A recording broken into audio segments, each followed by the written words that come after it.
Let's speak firstly with Sonia Soda, columnist and broadcaster, written a great piece in the Times called "What's the Point of the BBC if it can't be impartial?" which goes right to the heart of the problem. Sonia, good afternoon to you.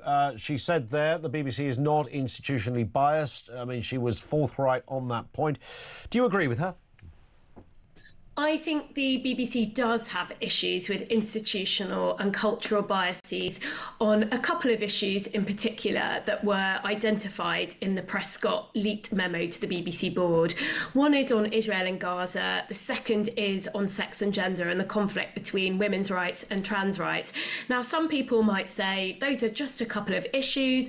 Most of the journalistic output of the BBC is impartial and impeccable, and so we should just forget about it all and move on. The reason why I think that that's so problematic and that the defensiveness from BBC leadership and the BBC board is so problematic is because when you're talking about some of the most contested social issues, it's even more important that the BBC is impartial when it comes to those.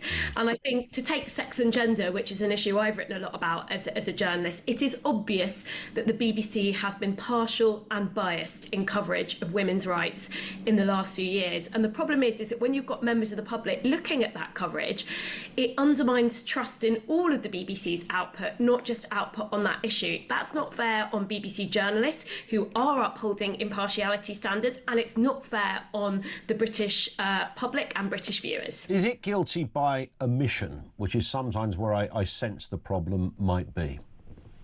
I think it's difficult to say without a proper root and branch review. I would be surprised if it's just omission, because I think yes, there are stories that it just hasn't covered to the extent that you would expect your national broadcaster to cover. For example, stories about the failures in healthcare around young gender questioning children.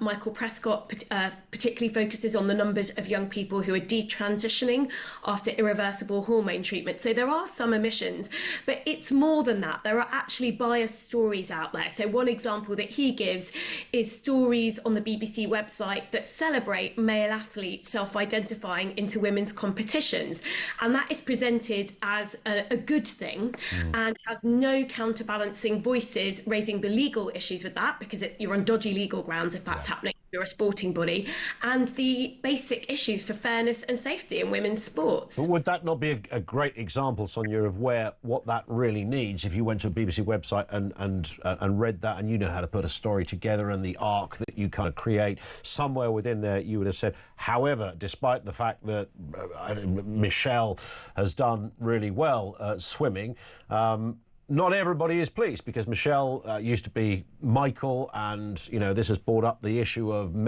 trans women in male sports, etc., or in women's sports. Is it that kind of thing that needs to be bolted on in order to ensure their impartiality? So when the BBC is reporting the news, impartiality means that it has to be, news coverage. It has to give balanced perspectives, and too often on the issues of sex and gender, the BBC puts forward the pro-gender ideology perspective. That's the belief system that men should be able to self-identify into women's spaces, services and sports. And it takes that as a moral starting point.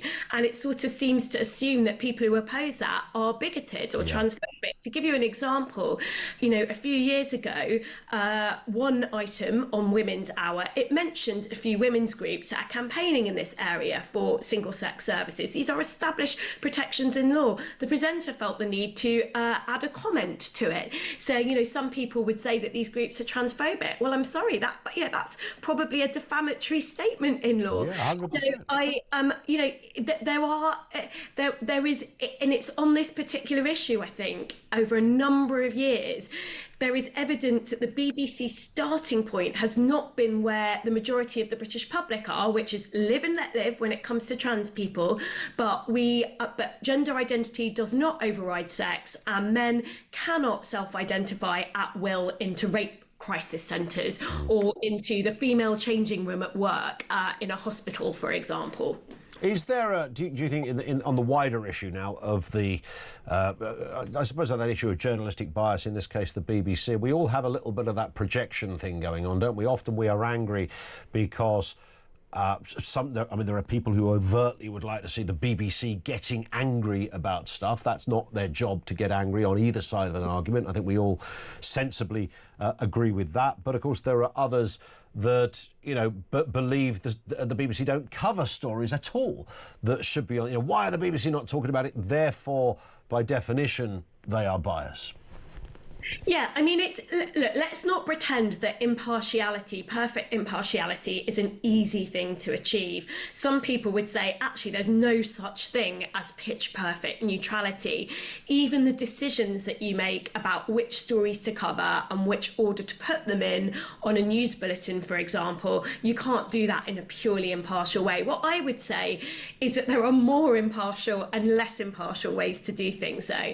I do think generally the quality of BBC journalism is very high, but the corporation is letting its journalists down when it allows groupthink to take hold on specific contested issues, where actually I think the evidence is that some BBC journalists are completely out of step with the public at large. Yeah, and there is some, great examples of that. We were talking a little earlier. There was a story, you will be familiar with this, I'm sure, Sonia. One of the areas that was mentioned, certainly in the stuff the Telegraph were talking about, was this story they wrote about the insurance world that was apparently discriminating against non-white people, or towns or cities that had a higher ethnic minority population were being charged more for their car insurance. And you look at that story, you think, wow, that's terrible. And that you can imagine the journalist going to their editors going, look, I've got this story. And the editor going, wow, that's also terrible. So they printed it and they put it up there.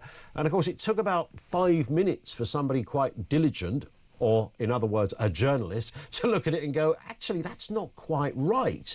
And did you ring this person? Did you check that statistic?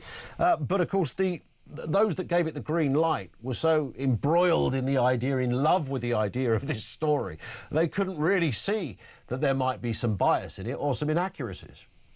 Yeah, and I think, we don't know exactly how that story got through the net. I think that's a very good hypothesis that you've just come up with.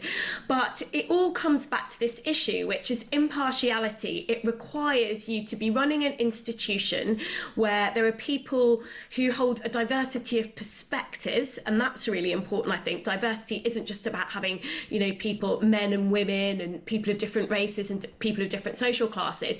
That's important, but it's also important because hopefully it gets you a diversity of perspectives where there is healthy challenge, and somebody can say, look, I know you really want to find a story that finds evidence of discrimination against ethnic minority people, but in this case this isn't what the data is showing. They are not robust enough to support this claim, and that you need that internal challenge in the organisation. And I think if you listen to people who used to work at the BBC, part of the cultural issue is that sometimes and on particular issues, there just isn't that challenge anymore. So some people will come along with predisposed perspectives, like on sex and gender. They will think that gender ideology is the one true way to look at the world. Yeah. Everyone else should agree, or you're a bigot. And then other journalists might be too scared to challenge internally. Yeah, spot on. Settled views and groupthink, and you put it all together. It's a sort of cocktail for journalistic disaster. Sonia, great to have you on. Thank you, and nice to speak. Sonia Soda, columnist and broadcaster. Great piece she's written in the Times called "What's the Point of the BBC if it can't be impartial?"